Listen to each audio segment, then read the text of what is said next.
A Organização Mundial da Saúde entende o suicídio como um problema grave de saúde pública e com sérias consequências emocionais, sociais e econômicas. Estamos simplesmente aplicando a legislação processual vigente para convolar a prisão preventiva e medidas cautelares alternativas, a fim de colocar o paciente à disposição do juízo. A lei estabelece claramente a incompatibilidade entre atividade notorial e de registro com qualquer outra função pública e com o exercício da advocacia. 3 manuscritos, com 4 séculos de muita história, adaptando textos religiosos do período medieval que estavam em latim e eram ainda mais antigos.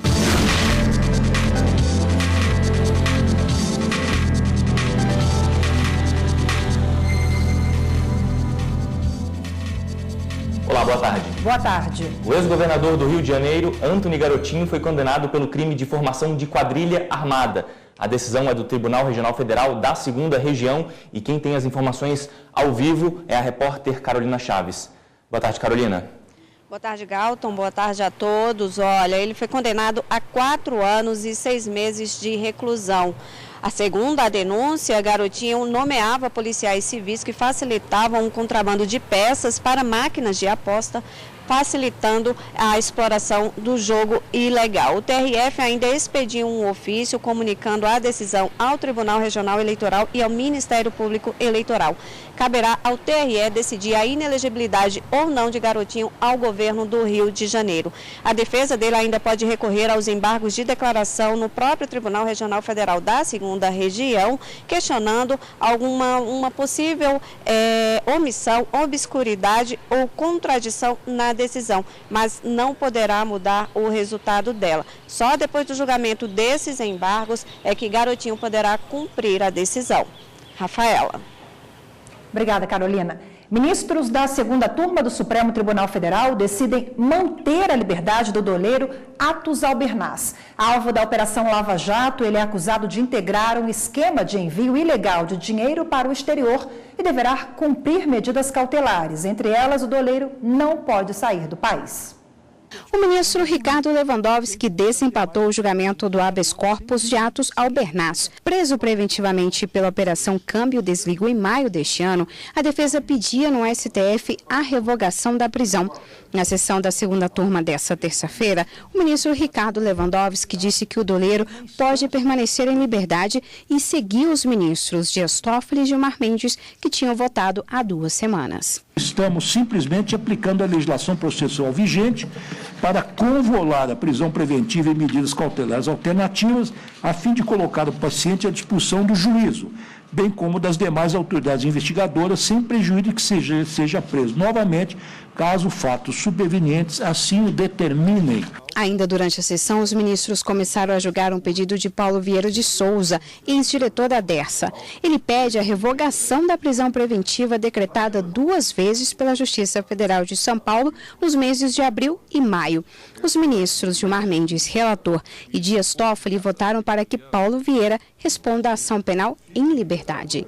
Aplicar a súmula 691 em casos de prisão provisória significa muitas vezes tornar a prisão indefinitivamente alongada, criar um tipo de prisão provisória com caráter de permanência. Já os ministros Edson Fachin e Celso de Mello disseram que há motivos concretos para manter a prisão do ex-diretor da Dersa. Aqui há um olhar distinto sobre a mesma matéria, mas não há divergência quanto a essa premissa e, portanto, na conclusão, proponho a denegação da ordem como voto, senhor presidente.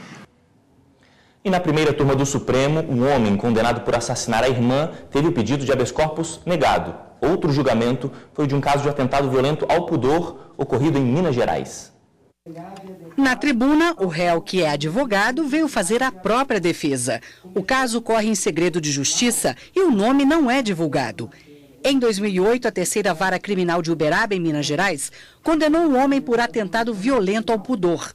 Na época, as 13 vítimas tinham idade entre 13 e 15 anos. O réu pedia a nulidade do processo crime.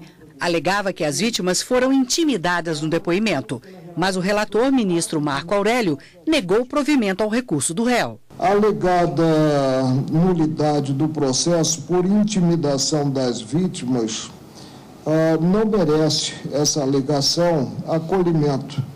Inexiste na impetração prova de terem sido os depoimentos obtidos mediante coação e ameaça.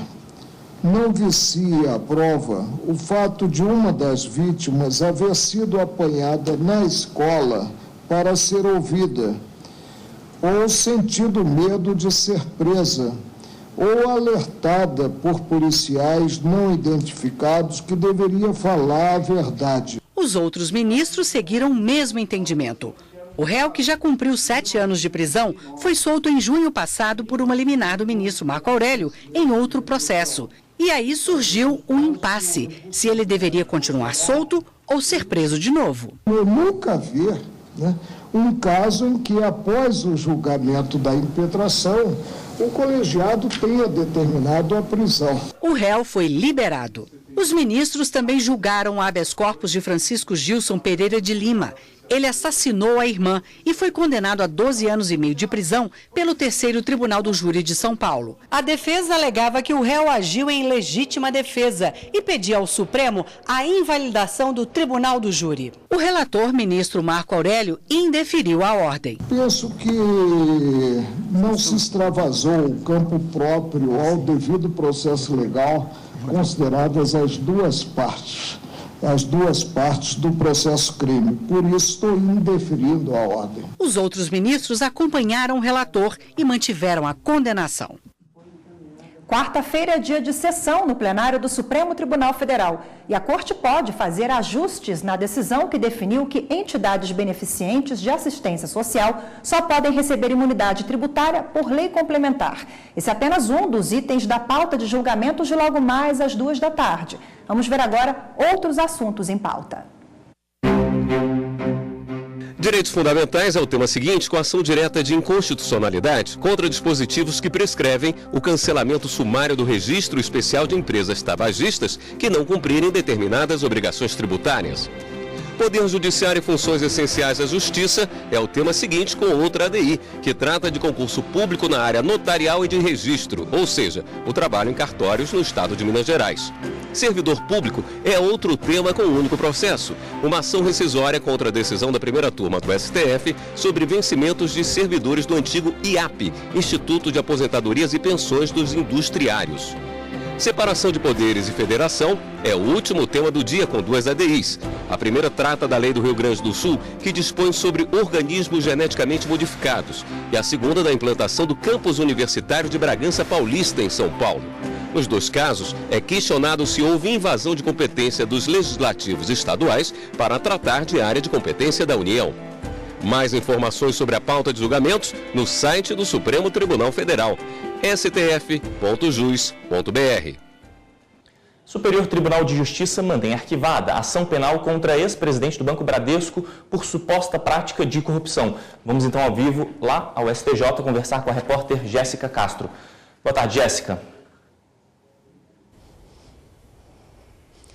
Boa tarde a todos. Luiz Carlos Trabuco foi acusado de corrupção ativa no âmbito do Conselho Administrativo de Recursos Fiscais, o CARF, do Ministério da Fazenda. Os crimes foram apurados na Operação Zelotes e, de acordo com a denúncia, Trabuco teria prometido vantagem indevida a servidores públicos para interferir junto ao CARF no julgamento de processo administrativo fiscal sobre crédito tributário que envolvia o Banco Bradesco.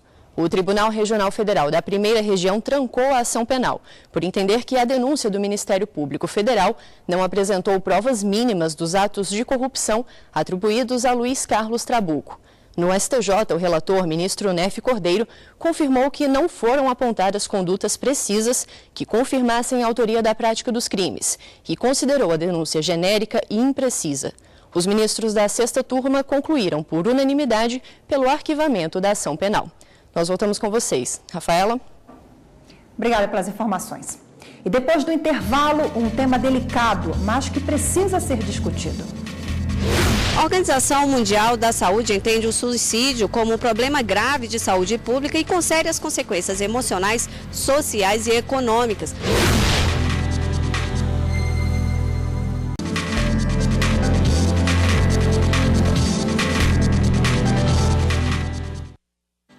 Se você aí na sua cidade encontrar prédios públicos, instituições iluminadas com a cor amarela, é uma referência à campanha de prevenção ao suicídio, o Setembro Amarelo.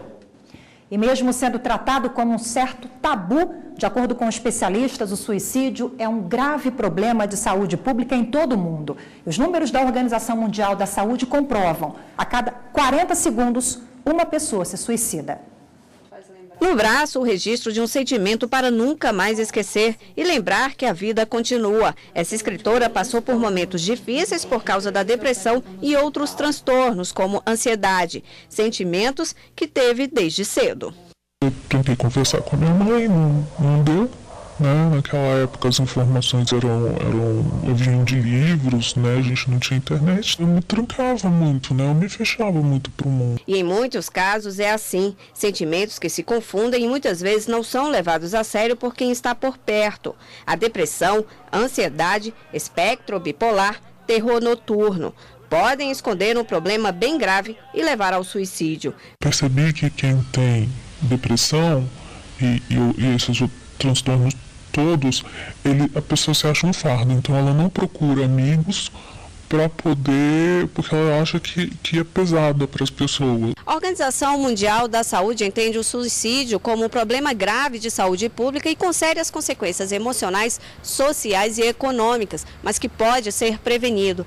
Setembro é um mês de conscientização e prevenção ao suicídio para alertar sobre essa prática no mundo. A Secretaria de Saúde do Distrito Federal divulgou que só nos 6 primeiros meses deste ano foram registradas 695 tentativas, um caso a cada 6 horas. Segundo dados do Ministério da Saúde, cerca de 11 mil pessoas se suicidam todos os anos no país. Entre 2011 e 2016, quase 63 mil tiraram a própria vida, 79% homens e 21% mulheres. O que é mais preocupante é a alta taxa de casos entre idosos com mais de 70 anos, uma média de 8,9 mortes em cada 100 mil.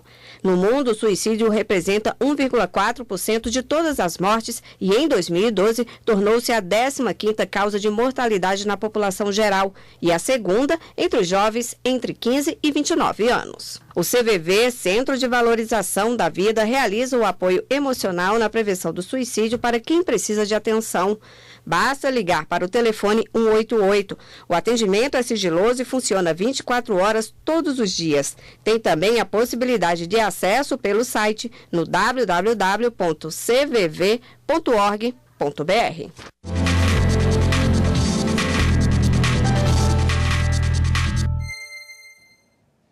Quem vai conversar com a gente sobre a importância do Setembro Amarelo no combate ao suicídio é o médico psiquiatra e diretor da Associação Psiquiátrica de Brasília, Carlos Guilherme Figueiredo. Boa tarde, doutor.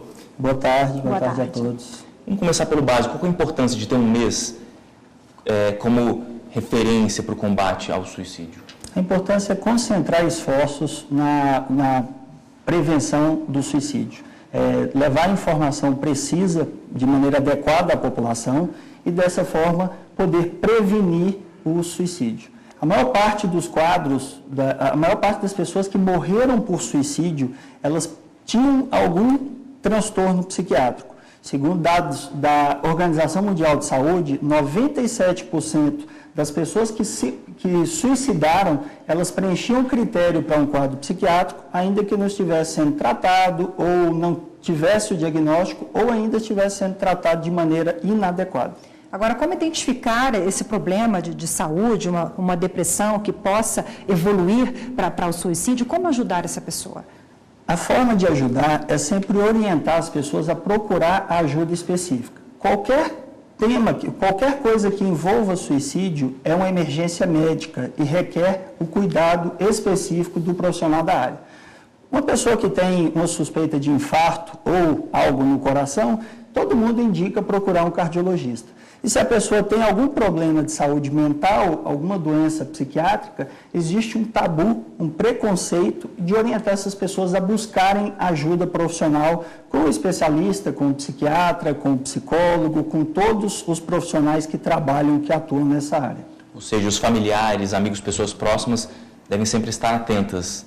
sempre estar atentas. Na verdade, qualquer mudança de comportamento ou de padrão, se a pessoa mudou a forma como agia anteriormente, começa a ter faltas no trabalho, começa a não fazer coisas que antes davam prazer, ou não sente ou não tem expectativa para o futuro, não faz planos para o futuro, isso são sinais de alerta. O que devemos fazer é ouvir sem julgamento, sem nenhum tipo de preconceito, e orientar, incentivar, estimular essas pessoas a buscarem ajuda profissional adequada, da mesma forma que fazemos com qualquer outra doença, qualquer outro quadro.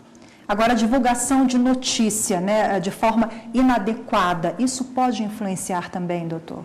Isso influencia de maneira muito ruim a divulgação ou levar a informação de maneira inadequada, influencia de maneira ruim, inclusive estimulando o suicídio. Essa não é a intenção, é por isso que concentramos os esforços no mês de setembro, setembro amarelo, exatamente para levar a informação adequada à população e aos profissionais da área de saúde e para que as pessoas procurem ajuda da maneira correta, procurem a ajuda necessária e previna qualquer suicídio.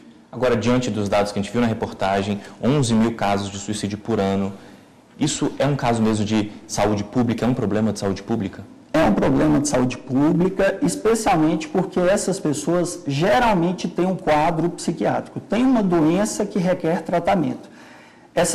As pessoas que tentaram suicídio, se elas são submetidas a tratamento adequado, se elas fazem tratamento correto, elas se arrependem da atitude que teve posteriormente, porque a tentativa, a ideação, o planejamento vem com a doença. A partir do momento que a doença é adequadamente tratada, ela não apresenta mais os sintomas. Agora, doutor Carlos, é curioso também nessa pesquisa que 79%, né, homens que cometem o suicídio.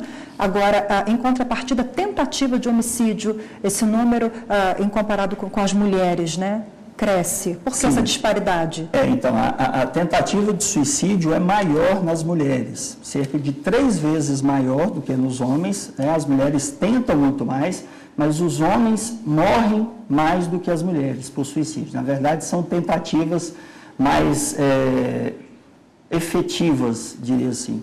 Doutor, obrigado pela sua entrevista aqui no Jornal da Justiça. Agora, só para finalizar, Galton, vamos lembrar o telefone 188, né, que é o Ligue 188, e tem também o site que nós demos na reportagem, que é o cvv.org.br. Obrigada mais uma vez. Obrigado. Obrigado. E agora, eleições 2018. Na sessão do Tribunal Superior Eleitoral, os ministros negaram o pedido do ex-presidente Lula e outro do candidato do PSL à presidência da República, Jair Bolsonaro. O plenário negou o recurso em que o candidato à presidência Jair Bolsonaro pedia direito de resposta contra a editora Abril. Bolsonaro afirmava que foi ofendido em charge veiculada no blog do jornalista Ricardo Noblat, que pode ser acessado no site veja.com. O plenário seguiu o entendimento do relator, ministro Carlos Orbá, de que o conteúdo não era ofensivo, ficando caracterizada apenas a sátira, que é permitida pela legislação. O material impugnado pelos representantes é uma charge que associa o nome do primeiro representante, o candidato, a personagens históricos identificados com regimes não democráticos e com violações aos direitos fundamentais da pessoa humana. Nesse contexto, é possível presumir, sem maior esforço de interpretação, que o chargista e o jornalista que reproduz tal material em seu blog querem expressar crítica às posições do candidato nesses 2 temas, o que se coloca no campo da liberdade de expressão e de opinião. A charge política consubstancia a forma de arte especialmente provocativa, né, que busca exatamente subverter a figura pública, a figura dos políticos. Essa subversão da imagem das pessoas públicas merece dupla proteção constitucional, digo eu, por ser, ao mesmo tempo, expressão do discurso político e da criatividade artística do chargista. Os ministros também negaram uma ação do ex-presidente Luiz Inácio Lula da Silva. Os advogados de Lula pediam que o ex-presidente fosse colocado em liberdade pelo TSE, já que ele foi aprovado em convenção para ser o candidato do PT à presidência. Mas o plenário entendeu que a corte não poderia reverter uma decisão do Tribunal Regional Federal da 4ª Região e negou o recurso. E no próximo bloco, pergaminhos históricos guardados a 7 chaves. 3 manuscritos, com 4 séculos de muita história, adaptando textos religiosos do período medieval que estavam em latim e eram ainda mais antigos.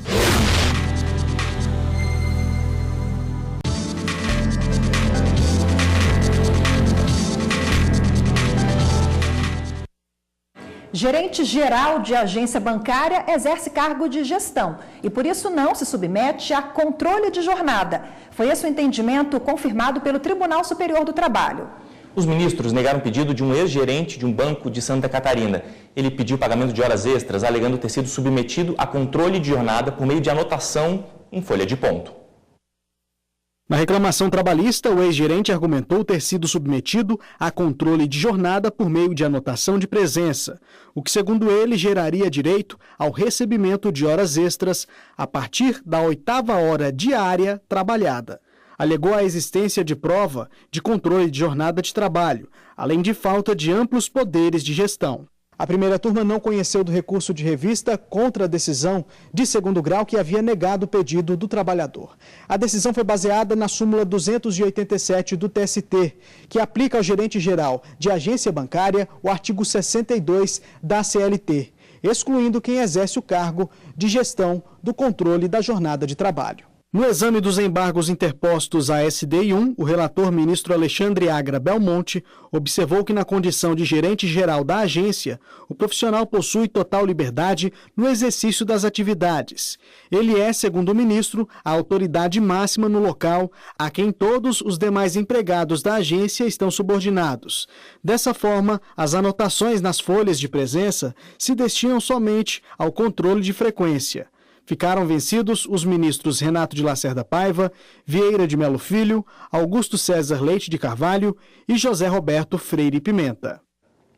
Superior Tribunal de Justiça nega acúmulo de atividade cartorária em cargo de analista do Poder Judiciário.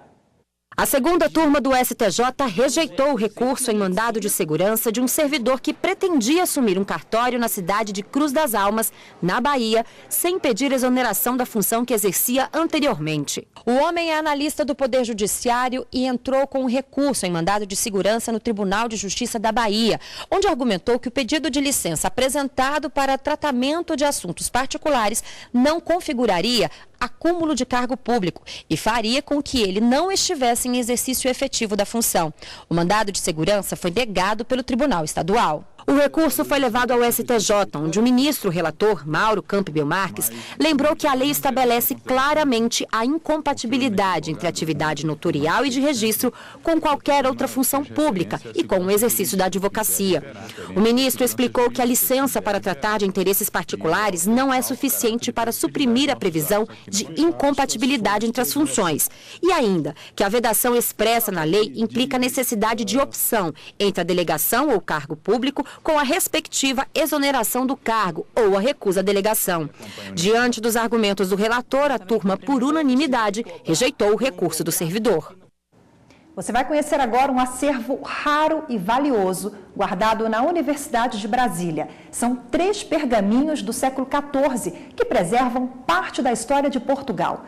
Cultura e aprendizado que passam por gerações há quase 700 anos.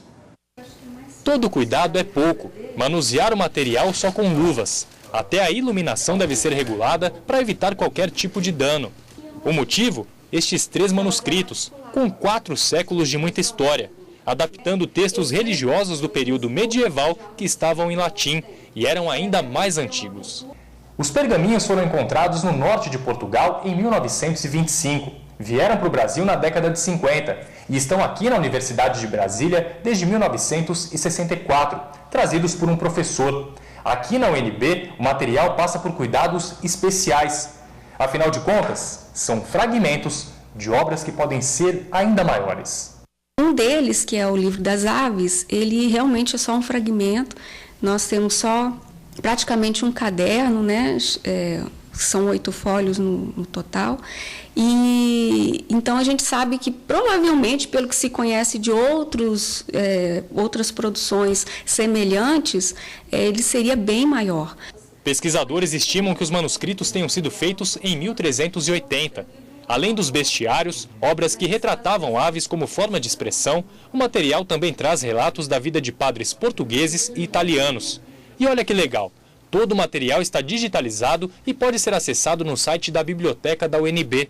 Tanta riqueza cultural fez a Universidade de Brasília enviar à Unesco um pedido, que todas essas obras se tornem patrimônio cultural, uma forma de garantir ainda mais preservação aos manuscritos. Esse ano a gente inscreveu esses manuscritos no projeto MOU Brasil, né, que é o Memory of World, e estamos aguardando, né, na torcida. Então, provavelmente o resultado deve sair em outubro, né, em segunda quinzena de outubro. Ficamos na torcida porque com essa chancela, caso a gente seja agraciado, a gente espera que as pessoas realmente entendam a importância, o valor desse material e que nos ajudem, né, a formar um processo cuidadoso, né? E o site para acessar os manuscritos, anote aí, é o www.bce.unb.br. E o Jornal da Justiça fica por aqui. Boa tarde para você. Boa tarde para você, até amanhã.